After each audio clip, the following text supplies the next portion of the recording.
that whatever I see is smiling at me. Love is who I am.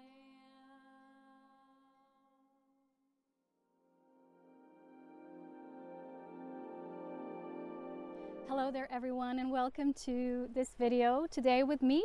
It's such a beautiful sunny day, so I was guided to record it outside. It's still kind of winter mode here, but you know, I really wanted to have that taste of spring, of life truly birthing through us, because this is going to be such a topic. I'm going to talk about something very important which is coming through lately a lot, and it's about the new children. It's about who they are, who are the crystal children. It's about the so-called millennials and this important timeline that is now unfolding with, you know, souls who are very much of the kind of purity that our planet requires at this time. And then I want to talk about something super amazing, which is the importance of Eros, which is, you know, the essence of divine creation, because a lot of people don't understand that everything in life, everything in creation comes into being through the immense divine conception that's called the life force of Eros, which is that divine sexuality or divine creation through which all life is birthed. And then I want to talk about the principle of the feminine and the feminine birth giving in a natural conscious way, and the truth about the sacred birthing portals, and the importance of Eros in this union and the sacred birthing portals, because nowadays, as you know, so many beautiful children are coming to this planet who require a greater vibrational attunement for this process of their mission to be carried through. So I'm going to take my notes again, because today there's so much to talk about. And in the second part, I want to read you again from this book, Signet of Atlantis, because this book, towards the final end chapters, it gives this whole presentation about, you know, what Eros is. What birthing temples used to look like in the ancient days, and how we can bring that consciousness back, because these sacred feminine birthing portals were hijacked. I'm going to explain throughout the video how this occurred through religion and the imprinting system of the religion. But let's leave that for the rest of the video. And today, in the beginning, I want to start at the beginning. So who are the new crystal children? Well, I am one of these crystal children, but I was born in '83, and nowadays many people are saying, well, this is the threshold when the new children are supposed to come, and it started happening through the cosmic convergence, yes? So the thing with this, as I've explained to you this before, is there is always a predecessing life force that opens and activates the portal for certain energies to be able to come through en masse at a greater proportion. So we now talk about the millennials, and millennials are supposed to be children or people, they're now, you know, adult children that have been incarnating after the cosmic convergence and towards the timeline of what we know as the Great 2000, you know, the millennium. What I'm feeling as well is something different behind these words, because when I was asking my own connection through the Elohim Light family, is they've shown me that there's something else about the word millennials, because as you know, there's many different concepts we have about different generations, like baby boomers, you know, baby boom generation, and different people belonging to those, let's say, streams of consciousness as it was birthing on our planet, because there's an individual consciousness and there's a general process through which different types of beings or consciousness is being seeded on our planet, you know. So this portal for these higher advanced life forms to start coming on Earth again, as you know, belong to the zero timeline, or the null timeline, with the so-called seeding of the union that Jesus Christ and Mary Magdalene brought forth. And I've talked about this before in Avatars of Illumined Union video. But what I've been feeling into in this topic myself is that the word millennials also relates to certain souls who only really incarnate at, you know, like the precipice of a certain age, like now at the precipice of the Aquarian age, when the Piscean age is completing.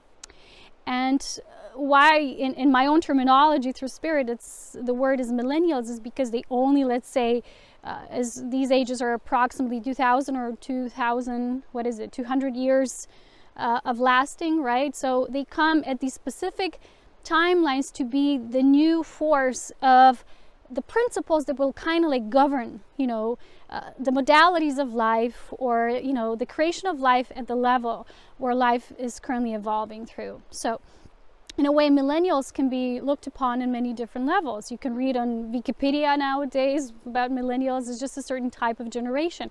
But when you tune at it more from the perspective of spirit, this is what I'm getting. So who are the new crystal children? You know, there's a whole ebook. I have a mini audiobook about the crystalline realms of creation. And the crystal children are souls who directly come from that lineage, which is basically they're bringing the crystallized frequency and seeding it on the planet. And now that these even younger children are starting to come to this planet, they're communicating in ways that, let's say, language wasn't yet seeded or developed on a planet in such a way. And I've recently had this experience when a friend's child came through a recording. She did a recording for me, and that baby spoke, and she said, "Say hello to Polona." And the child started to speak. It was very conscious because he went from one stream of expressing himself, like, you know, certain gagas and gugus and doodles. And then all of a sudden, it started to be very focused channel-like language. It had a certain vibrational, how to say it, it had a certain structure to it. And when I heard that, when I was overflooded with that almost like an instant light information, I started to cry. Because literally, you know, it was not physical words, but this is what the crystal children bring, is a new form of functioning, of being. And some people say, well, it's very spacey or ET-like. Well, we all have ET components within ourselves. It's just that these crystal children, now, you know, even the younger ones, the younger the generation, the more refined their levels, even at a very young, very early in their age development. And this process starts to happen. So when I got this instant light communication through that baby, through that child, I got this message of home. It was just a frequency, it was an attunement, which made me cry in a good way, not in a sad kind of way. And I instantly melded with that message, you know, coming through, being channeled through.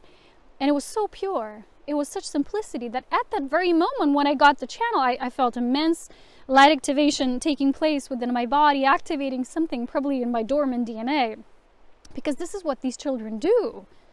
Just with their eyes, you know, if you can look at them the way they look, so wise, you know. I'm going to tell you other things then later, because I have a few friends who have these children, and they're starting to communicate very profound things in a very simplistic way at a very early age. So let's say, sorry, you have a child that speaks about cosmos, or children now speak about planets, how they are, or crystals, and they just know, but they put it in such a simple word that their parents, who are in many ways the recipients of that knowledge, of that information through the child as the teacher, the foundation of that is so organic, it's so embedded with life, it's so fused with life that, you know, it's more susceptible. And in that way, it feels less structured, like an old rigid concept, or, you know, certain higher forms of spirituality. Sorry, I'm blinking. The sun is right above me at this point. A lot of these spiritual teachings have, let's say, a certain language that's very hard to read and understand even for most people. But what these children do is they bring very profound encoded language in a very simplistic form. That's basically what I'm shown about the mission when, you know, at a very early age, even as babes, they're already walking their mission. So we all have certain stages of our mission. But let's say these children, because the gateway of Gaia after the harmonic convergence has activated this non-karmic, non-infiltrated consciousness to come on our planet, they're so receptive, they're so open, because they're a part of that streamline without an infiltration, which the majority of humanity has, you know, has gone through in their incarnations, in these imprints and mass distortion and inception and all of that. They're sort of like intact, you know, that they're non-touched by that. And because of that, and they're tuning directly to the crystalline realms, they can bring forth this fusion, and therefore the alchemical fusion of the stellar and the human can occur much rapidly, and especially for parents who are choosing these children. And I would advise anyone who has children that, you know, they just feel, let's not say special, because everyone is special, but let's say just different in the way they are. They need lots of attention. They need lots of care, lots of nurture. I'm going to tell you my own example later, how when I was born, this looked like, how my mother was guided to work with me, to be with me. Is there already are, let's say, such high channels of light. So if you're a parent who's working a lot in your, let's say, spirituality and your self-development, sometimes don't miss the fact that your child is encoded with what you're maybe trying to learn through books or, you know, other people and whatever it is, because they are just so pure in the way that comes through them, that they can unlock the DNA directly. So this is how these children work, already as tiny babies in the cradle, and you know, once they start to speak and make sounds, what I heard through this child is not just sounds. We're each different. You know, when I asked my mother, I didn't make, you know, as much sounds. I did, but not in that way.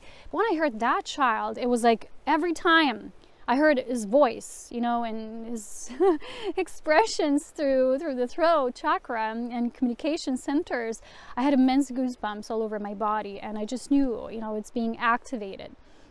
So I wanted to share this with you because it was a direct experience, and I knew, because I'm preparing a topic for this, Spirit is kind of initiating me from my personal experience, because this is how it is in my life. I told you, I don't make things or topics that are intellectual.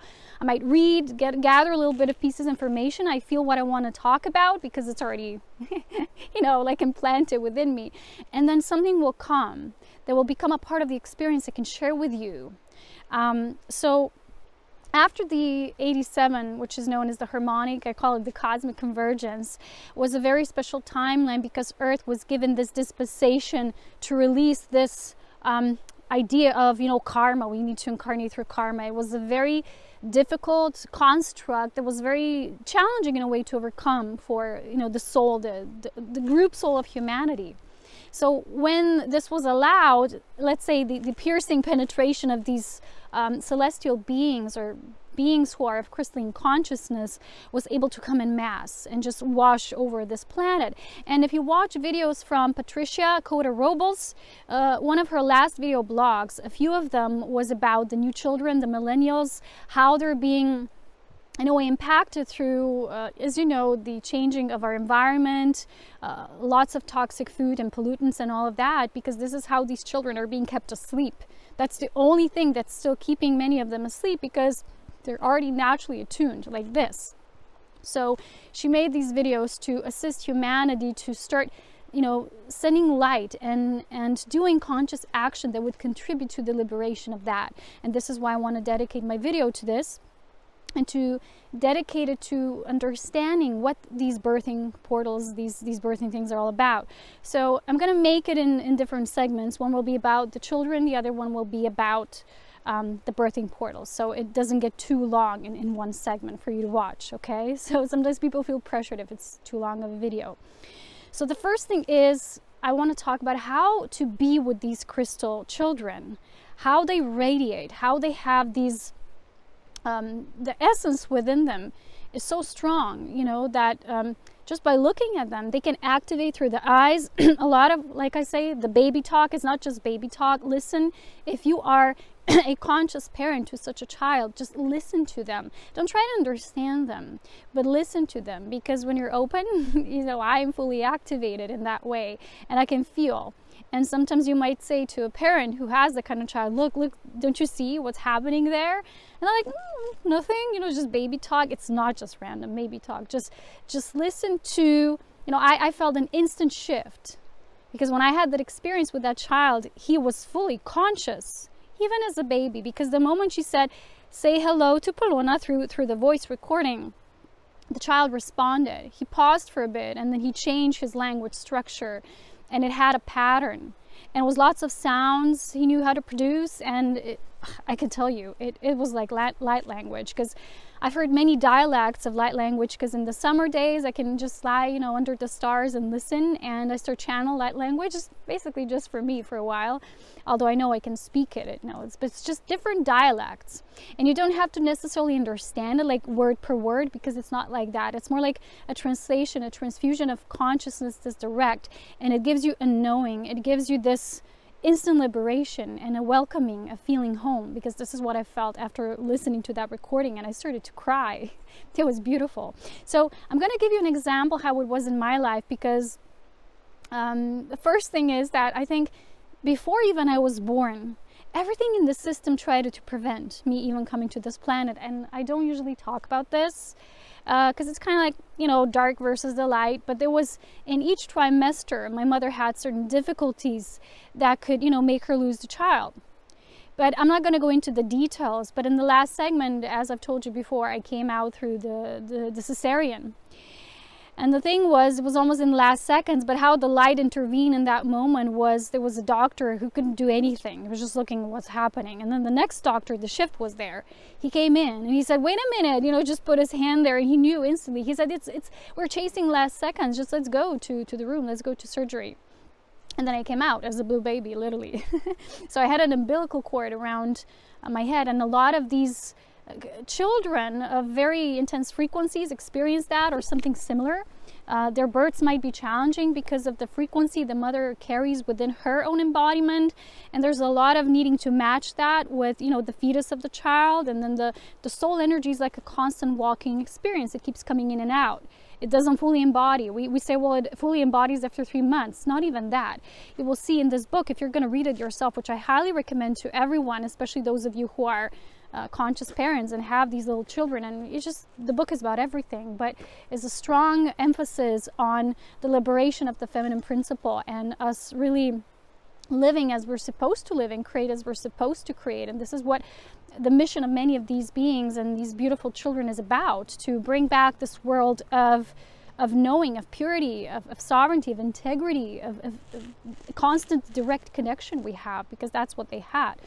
So in my own experience, when I finally came to life, it was very interesting because my mother always tells me this. She says, it was different than with the first child. She says, with you, it was like I was constantly wrapped in this bubble of love.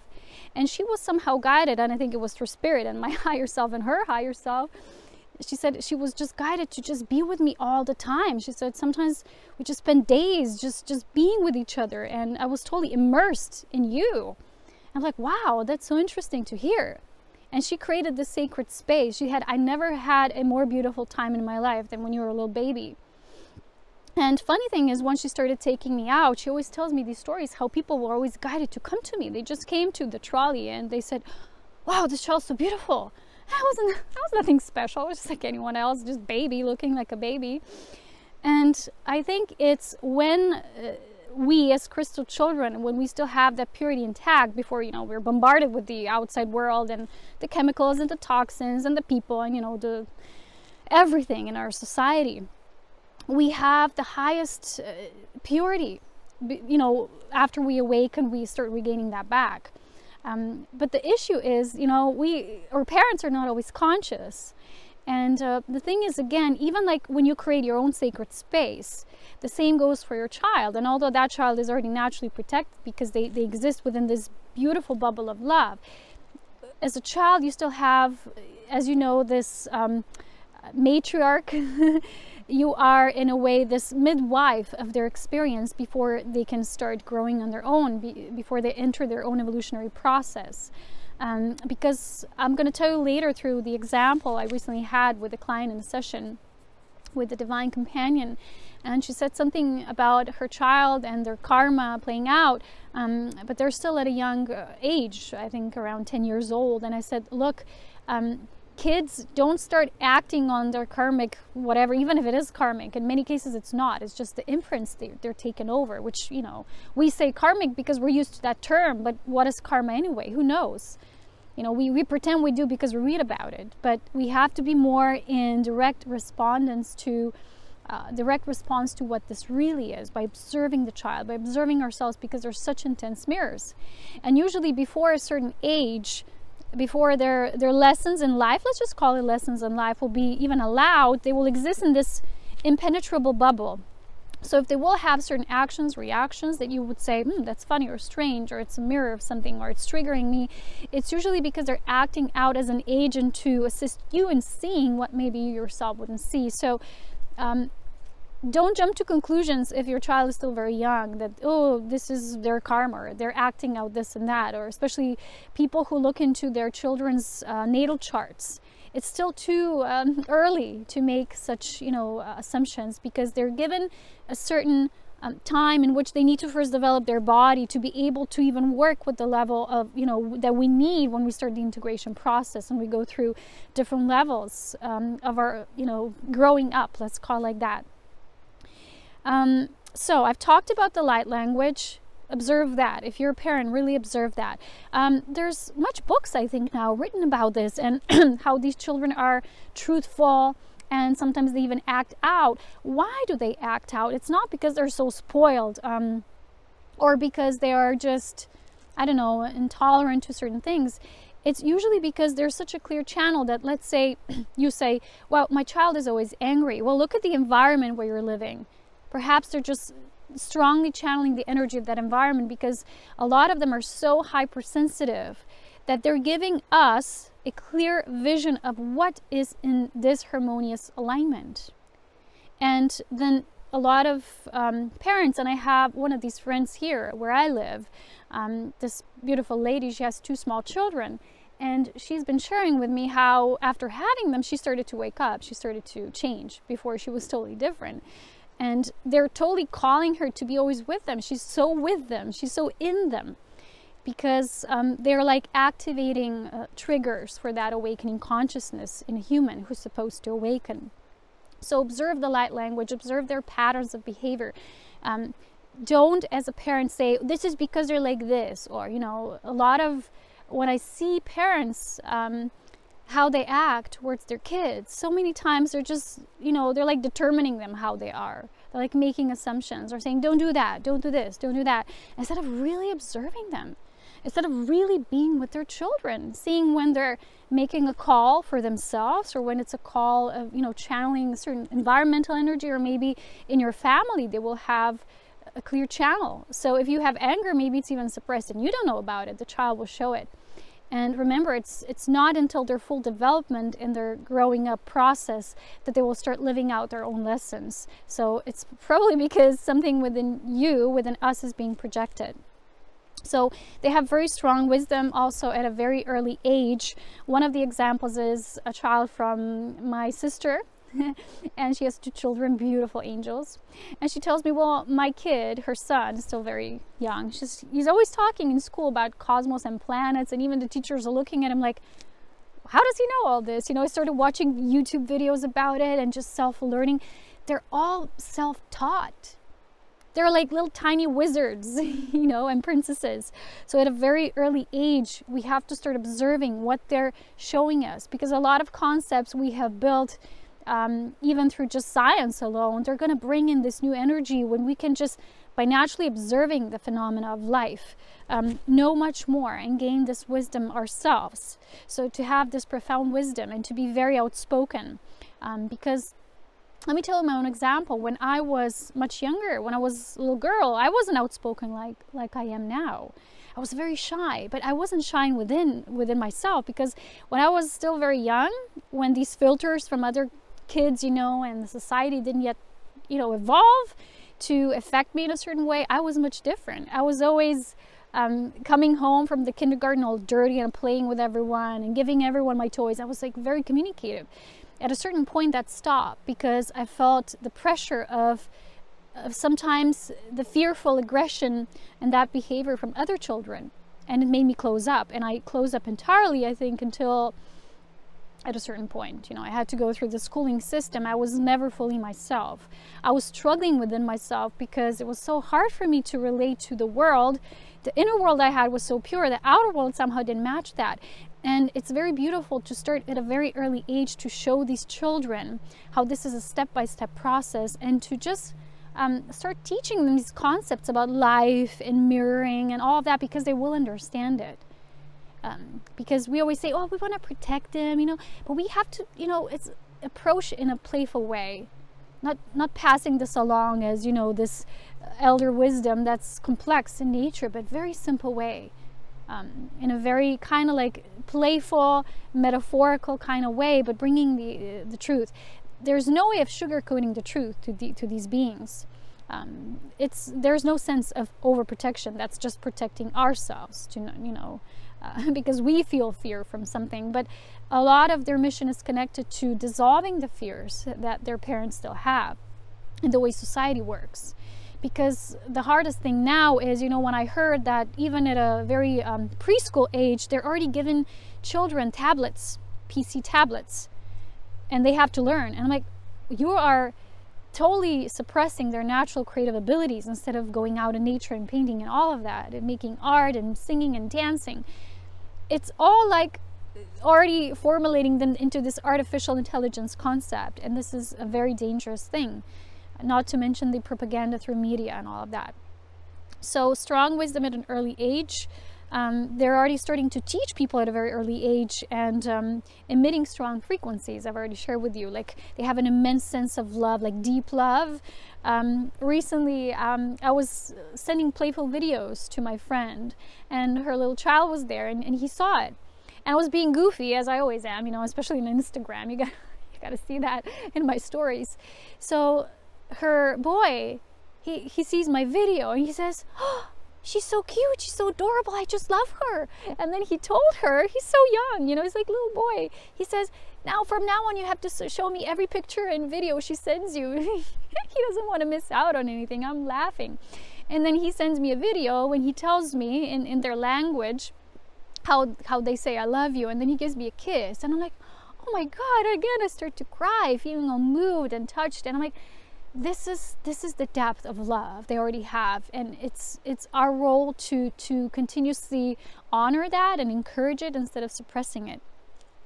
So when you will notice the emitting of the strong frequency, it won't always be apparent, because they're going to kind of work behind the scenes, you know, to influence first the family, then you take them out, the circle around, and then your friends, and then, you know, it's just how they work. It's very strong. But one thing it's very important is to watch for their diet, playtime, observing them a lot, being with them, nature. My friend's boy, he always says he loves nature, you know. Every time she shows him my mountains, he's like, I gotta visit here, yeah, it's so beautiful. So with these kids, it's not so much about teaching them, it's learning together with them. It's like the learning has to be more integrated with life, because when I went through the schooling system, I suffered. Nowadays, children are, you know, where they are at and with their parents, things are starting to open up a little more. But it will all be about this, what I've written here, the instant energy reception through that indirect knowing, and more than just, you know, like a certain thing you think you need to know or read about, or like I gave you that example of the light language transmission through that little baby, just a few months old. I'm like, how is that possible? But it is, because I've seen evidence. I had my own experience with it. So now I want to talk about the children of sacred union, Eros, Gamos, and the Eros. And then in the second part, we're going to talk about the birthing portals and these things. What has been so deeply misunderstood on our planet is the activation of life, right? The energetic potency of life force that needs to go in the birthing process of whatever you do. So let's say we do projects and we're excited about them, and yet excitement and joy is not the only thing, right? What really fuels something to come about, to come into form and manifest at its highest expression level, is that it has a certain life force charge in it.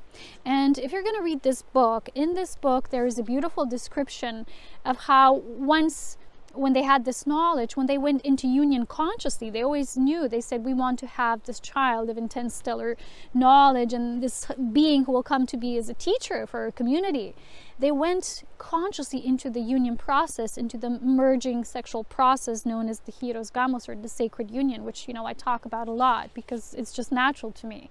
You know, unconscious sexual expression to me was always like, what is this? I don't get it. Even at a very young or early age in my life, it didn't make sense to me. So for us to understand this, we first have to understand that these children, why is this so important? They have an intensity to them. So this means that the essence they hold would sometimes be almost like too grand for the physical bodies we have right now at this day and age.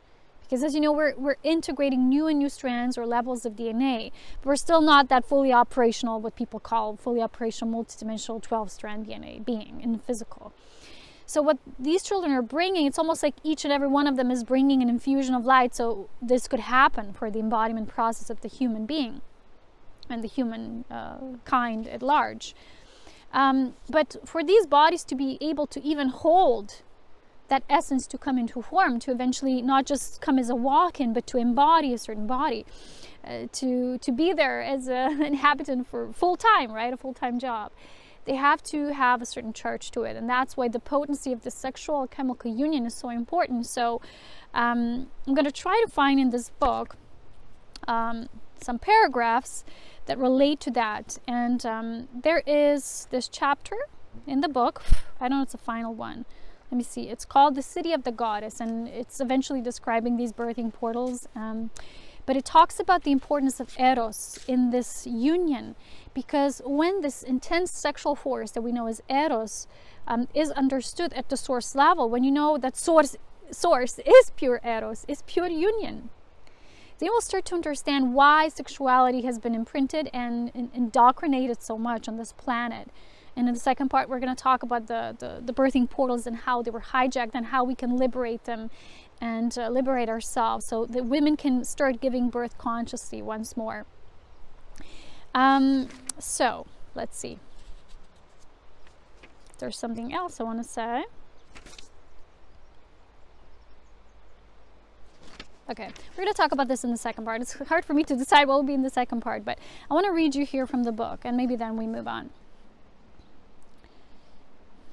So, I'm going to read you some paragraphs. They're not maybe all going to be fully related, but it's some things that I've marked as important and just find resonance because it's different segments, okay?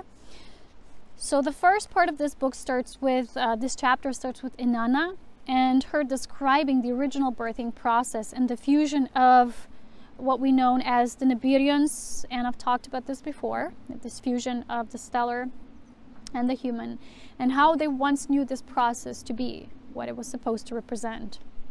I am Inanna, and I wish to speak to you of my Earth experience. My desire to enter more deeply into Earth life created the idea of giving birth to children of my lineage who would remain on Earth, that is, to create Earthlings who were also Nibirian.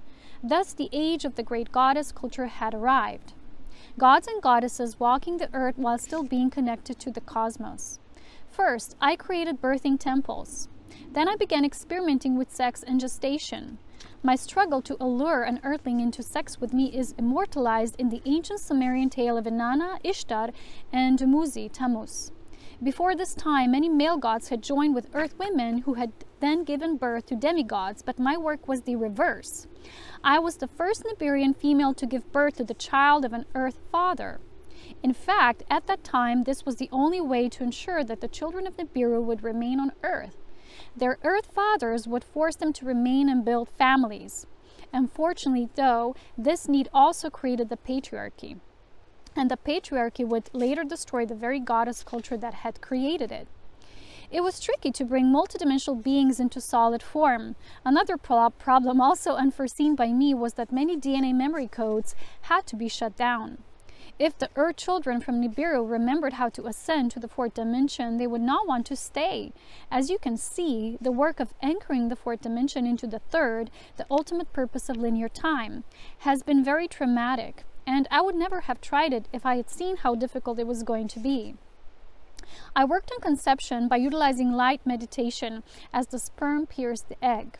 I created light codes of genetic perfection that would help the Nibirian and Earth genes to fuse effectively.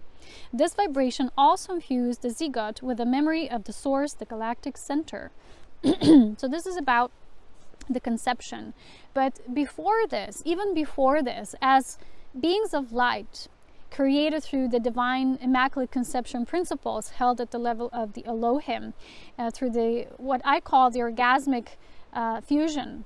And this is going to be a lot about why orgasmic force is so important. This extreme, how do you even call it? It's not even the right word probably, but let's just call it Eros. And what we can imagine under that is you know, when you have that, when you're outside in nature and you have this arousal because everything's just so beautiful and you feel an immense flow coming through you and starts to pulsate through you. This is what I feel because I'm just naturally tuned into this potency of life force and attuned to the elements. But imagine that being even potentialized through this orgasmic alchemical union. And I have this audiobook about the Tantrika and the sacred orgasm, which explains how the family of light created the human genome and how the human beings of light were first evolved, and the meaning and purpose behind the sacred orgasm, which is more from the perspective of the family of light. This is more from the solid perspective of, okay, let's make the humans, let's mate in that way to create that perfection of fusion. So this is what I wanted to mention as well. So the previous hundreds of thousands of years of genetic manipulation by Nibirians had created many aberrations. In fact, all of the diseases known to humanity were originally triggered from conception between Nibirians and Earthlings who fused with insufficient erotic vibration. During conception, I also worked to charge the erotic potential of the earth, which opens human cells to an infusion of cosmic light. Eventually, my work will bring an end to disease. So disease is because your energy body, in a way, it weakens. And because the whole meaning of orgasm was so tainted and it was seen as, oh, it's bad, or you can only have it for children, and even then, you know, don't have it. And there's a reason, and we're going to talk about that in the part 2. But to once again strengthen our energy bodies, to understanding what Eros is, it's one of the basic creation principles of life. Everything in nature is sexual. As you can see, first, when something springs forth to life, it has a phallic form, and then it also has a spiral form. The fusion of, you know, when you look at fern, for example, right, how it looks, or different plants, you will see that everything in nature is created through the fusion of feminine and masculine principles. So let's continue reading. Even in your time, babies conceived in the midst of high erotic vibration have enhanced genes. Remember that. And I think even before in this book, there was an example of a couple which went consciously into union to, you know, people were, they were in a shamanic circle, I think. They were drumming around them. They were in a cave when they had their union. And outside there was these priests, you know, nature-attuned priests. And they did the drumming and the conscious kind of raising of the energy, so they would really call to the stars, or we might say the heavens, so they could bring forth this being who would carry immense potency and a certain knowledge that they would need as a community at that time. Today, you are on the verge of global transmutation, the same reinfusion of light into matter that I was working with 9,000 years ago. The return to genetic clarity will be the next evolutionary stage of the Earth-stellar bond. This is of high importance. Now, just as I once surrendered myself to matter, the time has come for you to surrender yourselves to the enlightenment. That same light infusion is entering the solar system again, and it was building until 2012. As a result, all the old diseases and genetic aberrations are being triggered now.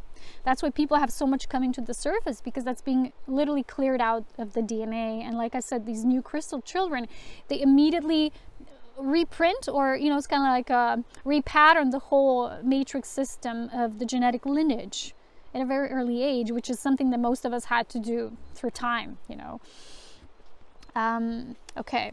So these aberrations must be burned out of your genetic codes, but you can allow this to happen only by opening your consciousness to the light of knowledge. Then let's look now into how this functions regarding disease. Sorry, I get tongue-tied sometimes. When Nibirian genes were first united with human genes, and this talks about the sexual process, the sexual force of humans was stronger, and the mentality or the mental ability of the Nibirians was greater.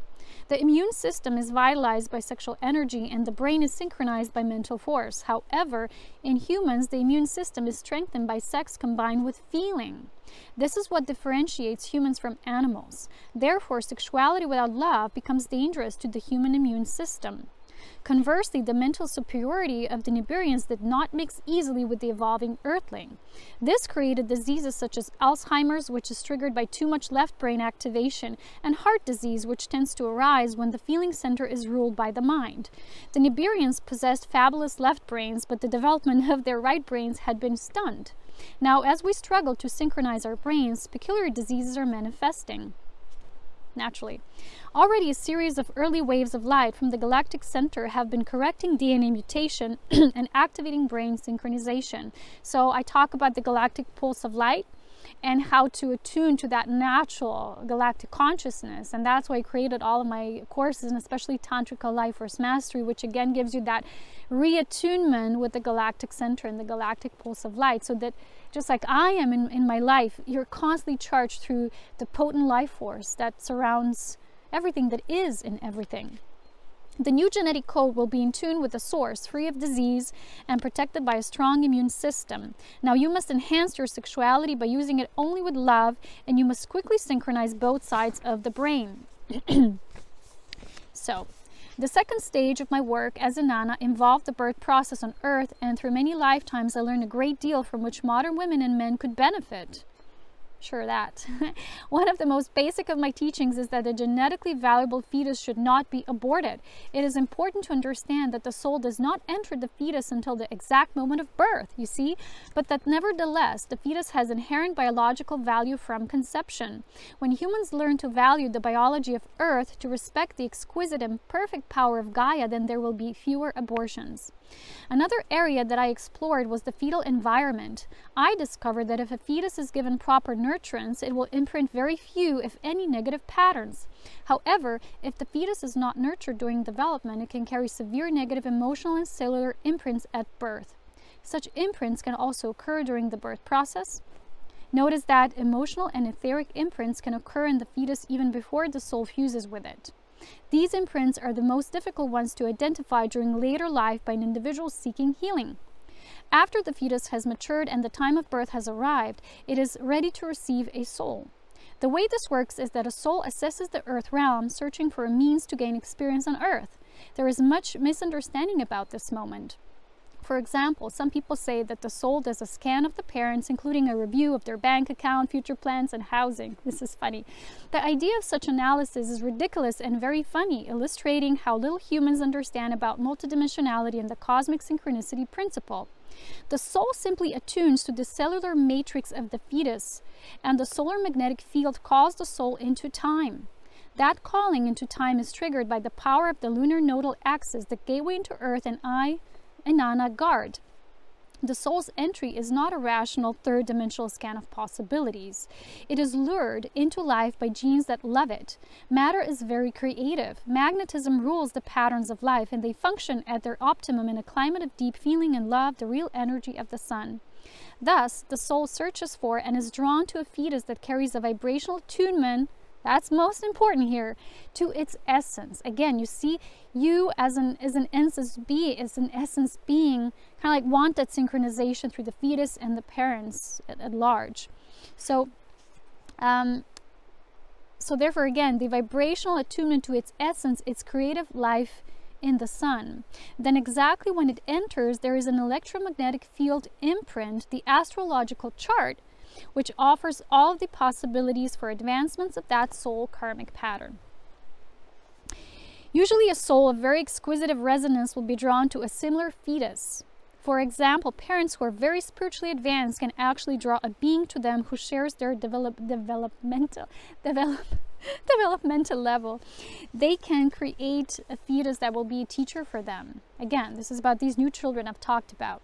A vehicle for a life of intense spiritual advancement, but not just to themselves. When parents have a certain contract, spiritual agreement, sometimes that they will bring a being that will be special and important, not just for their family and their own teaching, but teaching at large and for our society. And this is what these crystal children are. They're not just children to be yours. Children are not ours anyway when we have them. We birth them out of love, not attachment and possession. So, such parenting will become more and more common on planet Earth if Earthlings can manage to avoid eradicating their biology altogether. So we really have to understand how the body is important.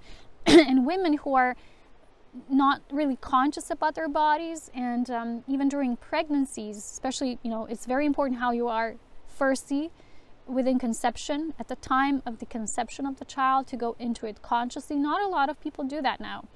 If you watch TV shows or movies, you see how it looks like. Oh, I'm ovulating, I'm calculating, come on, do it, okay, legs up. It's just so unnatural. it's like you're trying to bake bread, you know, how many minutes in the oven, and, you know, even with bread, people put a lot of more effort there, you know, most of the times. So we're being shown this, we're being propagated again through the media, how this is supposed to be like. It's just like, let's just get it over with, right? Because this is, we need a baby, that's how you make it, easy oven, ta-da-da. Put the right ingredients. Anyway, that's the first thing. Then during the whole pregnancy, women should be really observing what they speak, what they emanate, who do they encounter. You know, it has to be all conscious, sacred space again. So in your time, more and more children are coming in with fewer and fewer negative imprints. Regarding the future of Earth, look to these children. If there is no emotional body trauma in a fetus, and if there are no negative imprints on the child up to age 7 is very important, then the negative past life emotional body memory bank of the soul is not activated. Activation of negative memory shuts down 12-strand DNA. On the other hand, activation of positive memory awakens and enlivens it. Okay?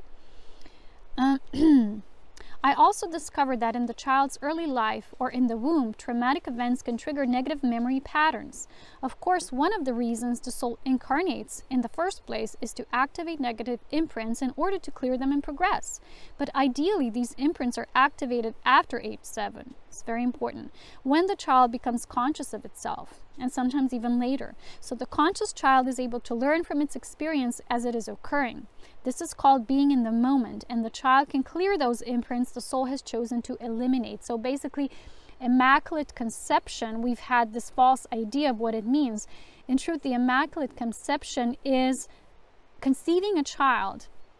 So a conception of a child that's done consciously, when the parents have done their clearing, when they're consciously calling forth that soul aspect or essence, and when they create this space of purity. But not just during the conception, during the whole pregnancy, and then, you know, at a certain age when a child is very young, to stay observant and conscious with the child. So a memory activated in a child before age 7 tends to feel eternal. In this case, the child tends to scatter the memory into the past or future and cannot respond to present moment opportunities to clear it. The younger the child, the greater the scattering. And when this occurs in the womb, the child has no idea where to look for the problem. It is like coming into a world with trillions of little notes waiting to be deciphered. Yeah? Since the body holds memory of the scatter point, bodywork can take you right back into the original event and decode it. That's why people tap on themselves and things like that, yeah? So even if it is a pre-birth memory, your emotions can work with the divination systems that create bridges to the little notes that are actually magnetized pieces of your inner self waiting to be recognized. And these new children, if we bring them into this world through Immaculate Conception without any of those imprints and projections, they can stay at that now moment and that purity. And then, you know, instead of doing all the work before doing the mission, they can start their missions much earlier. That's why this is so important, because the world needs that. Yes, the urge to remember drives you to go into feelings in your body and clear imprints until you find yourself feeling in the present time. These blocks are the key to all psychological growth in life, so clearing them catapults you into the present moment. In your time, much progress is being made clearing blocks through past life regression. Since you have scattered them into the past, that is where you need to go to access them. But it's all in time. It's healing in time. But what you are really tapping into is much more than past lives. You are tapping into your biological records and your actual soul memory bank, which is cosmic. The multidimensional self contains all these things. Such imprints can also be explored by means of dream work. Journeying into these memory banks with any techniques that acknowledges their reality offers you the opportunity to see what your soul wants you to learn. Then it talks about different blocks, acupuncture needles, how this is important. Another technique that can clear pre-birth cellular records is ceremonial healing. Many cultures thousands of years ago understood this need. They knew instinctively that ceremony means reattuning people to the source. For example, if a village had been engaged in a very traumatic war, a ceremony was done afterward to clear the tribal members of such negative imprinting. War was understood by always to be a failure. What else? And clearance of the resulting anger was possible only after confession of the errors. No sexual intercourse or conception of new life was allowed until the clearance ceremony had been completed. Otherwise, the fetus would be imprinted with anger. Healers in your time are now learning to combine ceremony and therapy, and this will become more common in the future. During a healing, a resonant field of correct order is established in the body. And it's never too late to start that process, you guys. So, and a ceremony with that field can permanently rearrange the cellular pre-birth imprints. The deeper the imprint in the body, the deeper the healing. Someday you will even learn how to heal your DNA. Now, and then they talk about the birthing portals. Yeah, we're going to talk about this in part 2. Are you with me? Okay, so I want to move into part 2 of the video. I want to do them in 2 segments, so that's not too long. So thank you for watching up until this point. I hope I see you in the second part as well.